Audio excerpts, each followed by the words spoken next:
If you take a look at the NFL's rule book, you'll find over 60 different fouls and illegal activities that a player or a team can commit in a football game. In football, the penalty for committing a foul is generally the loss of yardage.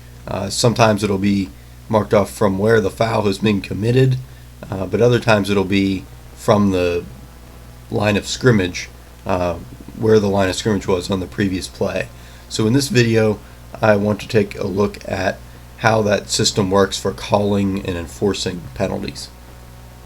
So like most sports, football is governed by referees. You can see a couple here dressed in their typical black and white striped shirts. And for most games there will be 7 referees, and each one of those 7 has a different responsibility or area to watch during the play. And any one of those 7 referees during the play can call a penalty. And the way that they call or they signal a penalty is by what is called throwing a flag. It's not really a real flag. It's just this kind of yellow thing that they throw out there onto the field.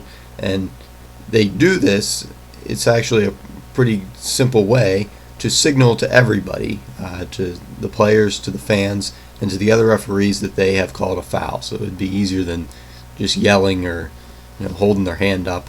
It's a visual thing. Everybody can see that they've thrown the flag.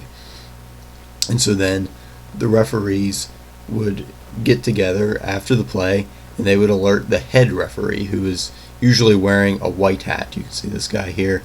He'd be one of the 6 assistants, so he has the black hat on. The head referee has a white hat, and usually he will be the guy. If you watch a game on TV, the head referee will be the guy who gets on the microphone and he'll announce to the crowd that what the penalty is and how it will be enforced. So he'll say something like, we have a false start on number 65 of the offensive team.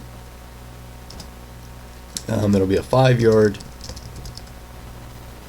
penalty and it will be first down. So this is pretty much sums everything up that the penalty entails. You can see this first part, the first thing he says will be what the actual penalty is. So in this case it is a false start, and in a second we'll look at exactly what a false start is. The next thing then would be which player committed the foul, number 65, and then which team he is on, either the offense or the defense. For kicking plays, maybe they say the kicking team or the receiving team. The 5-yard penalty is what the penalty is for committing the false start, so how many yards or what the consequences were of committing that foul. And then first down, so what down is it going to be coming up. And so if the foul is committed during the play, often the down will be repeated. So whatever the play was on the last down, it will be repeated. So let's say, for example, it's 1st and 10 yards to go, and there is a holding call made on an offensive lineman at the line of scrimmage.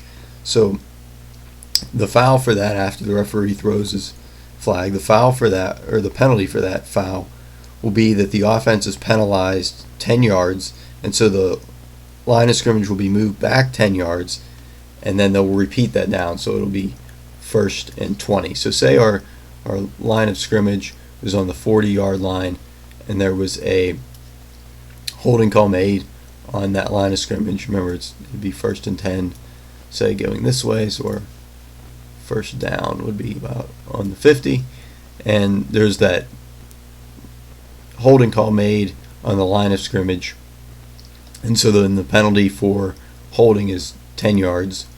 So then we would back it up the line of scrimmage to the 30-yard line, and then it would be first down and 20 yards to go. So that first down would still be on the 50-yard line.